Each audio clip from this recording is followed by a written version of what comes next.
Oke, welcome back to my channel. Semoga sehat dan sukses selalu buat kalian semua yang sudah subscribe dan like video ini. Dan buat teman-teman di rumah yang dalam keadaan kurang enak badan, saya doain cepat sembuh teman-teman ya, biar kita bisa trading dan trading bareng lagi tentunya. Oke, langsung saja teman-teman ya. Jadi untuk harga saat ini semua pada anjlok teman-teman. Oke, seiring dengan koreksinya Bitcoin, teman-teman, karena teman-teman sudah tahu ya semua berita-berita tentang berita-berita buruk lah ya yang terjadi di dunia kripto ya atau di sektor kripto di akhir-akhir ini, mulai dari pengumuman kenaikan suku bunga lebih tinggi ya, mulai dari MT Gox ya yang akan melepas ratusan ribu Bitcoinnya ya, mulai dari Silvergate masalahnya, jadi mulai banyak panik dan seperti biasa ya pasti menjual kalau posisi panik ya. Itu saja dulu ya, tapi kita bahas ini Shiba Inu ya. Saya rasa ya kita bahas Shibarium sedikit ya. Shibarium kalau menurut saya ya bukan timing yang tepat ya untuk di launching di minggu ini ya. Karena posisi Bitcoin anjlok ya. Itu menurut saya ya, terserah kalian lah menurut kalian seperti apa. Tapi saya rasa sesuai dengan pengalaman waktu itu Shiba Inu di listing di Robinhood, posisi Bitcoin lagi anjlok dari 30.000 sampai ke 20.000 waktu itu, tidak terjadi apa-apa ya kan, memang naik waktu itu tapi nggak signifikan ya, nggak sampai 50%. Dan apakah di Shibarium nanti akan seperti itu ataupun nggak terjadi kenaikan ya di Shiba. Tapi apapun itu ya, saya melihat use case kalau untuk Shiba ya. Saya beli Shiba karena use case, bukan karena project saja ya. Bukan karena Shibarium saya harus beli Shiba, bukan. Sebelum Shibarium saya sudah koleksi Shiba. Kira-kira seperti itu, karena saya yakin ke depan ya semakin banyak use case itu teman-teman sudah pasti tahu ya, bisa digunakan dimanapun ya, bisa dipakai belanja, intinya seperti itu. Itu dulu poinnya ya. Jadi untuk scam saya rasa dalam jangka panjang susah untuk scam karena perusahaan besar pun pasti kontraknya panjang, perusahaan besar pun sudah percaya, apalagi kita hanya perusahaan tahu ya. Oke, kita lanjut teman-teman, seperti yang info yang pernah 2 hari lalu ya. 2 hari lalu apa 3 hari lalu apa empat, intinya minggu-minggu kemarin ya, saya pernah update kalau jangan dulu beli Shiba ya. Kenapa? Karena Voyager masih sedang menjual ya. Sudah saya update ya. Kalau saya nggak salah di konten yang ini ya, stop dulu beli Shiba sekarang ya, yang ini ya. Teman-teman boleh nonton ya. Karena di sini saya bilang Voyager sedang menjual ya dan masih menyisakan Shiba ya dan sedang menjual ya. Dan kali ini ya terbukti ya, 400 miliar token Shiba terjual Voyager. Harga turun lagi. Kapan ini akan berakhir ya? Jadi tetap Dior sebelumnya. Oke, 400 miliar token Shiba Inu dirilis oleh Voyager. Harga menghadapi tekanan yang meningkat ya. Di sini dalam 24 jam terakhir Voyager dilaporkan telah menjual aset senilai 56 juta dolar. Wow, wow, wow.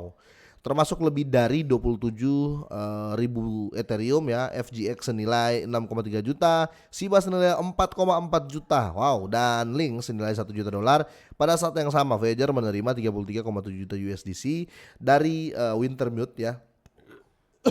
sorry dari Wintermute Trading ya, Binance US dan Coinbase. Aksi jual ini dilakukan karena Voyager saat ini memiliki aset senilai 757 juta dengan mayoritas di USDC, Ethereum, FGX dan Shiba. Ada Shiba bos ya. Kalau kita hitung saja, kalau 10% dari 757 juta ya, 10% saja, atau anggaplah Shiba ini paling kecil, Shiba hanya 10%, itu sudah 75 juta dolar ya. Bagaimana kalau dilepas ya? Ya, itu masih tersisa loh teman-teman ya. Ini masih tersisa. Yang sudah dilepas kemarin 4,4 juta ya. Ya, yang dilepas barusan ya 4,4 juta. Nanti akan dilepas lagi. Let's say 10% paling kecil. Bagaimana kalau dia 20%? Jadi tetap akan terjadi penjualan. Mau nggak mau harus dijual karena dia sudah bangkrut ya. Ya, Voyager ini sudah bangkrut. Oke, sementara penjualan 400 miliar Shiba mungkin tidak berdampak signifikan pada harga token. Kemungkinan 4 triliun Shiba dijual secara bertahap di pasar di masa mendatang akan meningkatkan tekanan pada aset meme dan memperburuk posisinya di pasar ya. Jadi ya ini kan di luar kendali teman-teman ya. Jadi mau project apapun ya, ingat orang menjual ya. Ini sudah di bursa, resiko sudah di bursa seperti ini teman-teman ya.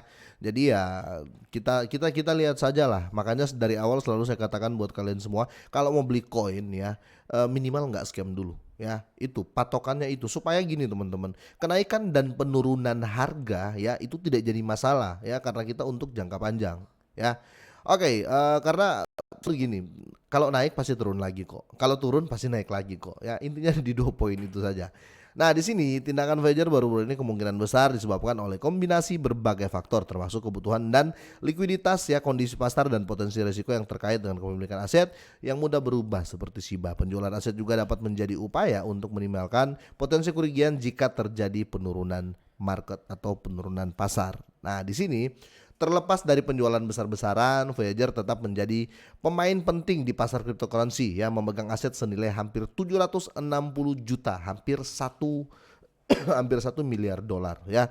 Namun perlu dicatat bahwa penjualan aset dalam jumlah yang signifikan berpotensi mempengaruhi sentimen pasar, terutama untuk SIBA dan token lainnya yang mengalami volatilitas signifikan dalam beberapa bulan terakhir ya. Jadi di sini kita diberikan opsi ya, mendewasakan para army ya, mendewasakan para pemain kripto ya.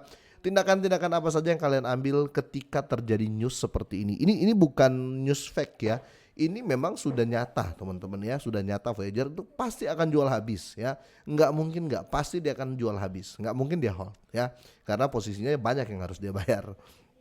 Oke, di sini pasar masih belum pulih dari efek krisis likuidasi baru-baru ini yang melanda pasar kripto ya, yang mungkin berkontribusi pada keputusan Voyager untuk menjual asetnya. Namun demikian masih harus dilihat apakah aksi penjualan ini akan berdampak lama pada posisi Voyager di pasar dan kinerja token yang telah dijualnya ya. Jadi tetap apa ya? Ya di sini sebenarnya kita sudah bisa melihat clue ya. Makanya kenapa kemarin saya berani mengatakan jangan beli SIBA dulu ya. Karena ini pasti Voyager menjual teman-teman. Dan ingat ya, yang barusan dia jual 4,4 juta dolar totalnya ya, 400 miliar SIBA Inu. Dan ingat ya, dia punya 4 token USDC, Ethereum, FGX ya, dan SIBA. Jadi 4 koin lah ya, let's say 4 koin ini ya. Hitung aja lah, 757 juta bahagi 4 ya. Tapi kalau bagi 4 nggak mungkin lah SIBA sama nominalnya yang di hold. Paling SIBA terkecil karena SIBA koin meme kan, atau koin yang masih murah. Paling nggak terlalu banyak ya. Makanya saya hitung tadi terkecilnya 10% yang dia pegang ya. Kalau 10% dari 757 ya, kalian bisa hitung lah ya. 10% dari 757 juta berarti ya let's say 75 juta ya. Dia baru buang 4 juta saja, 4,4 juta saja ya, sudah dam ya. Dia baru buang 4,4 juta saja sudah jatuh harganya.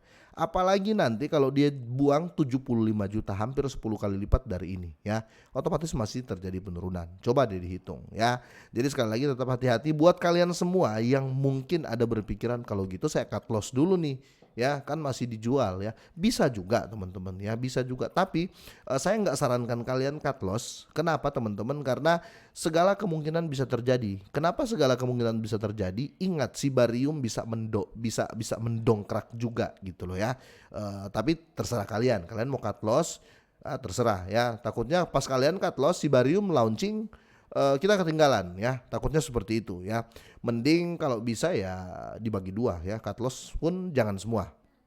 Ataupun ya yang sudah profit ya silakan. Ya mungkin ada yang beli dari zaman-zaman dulu belum take profit ya silakan.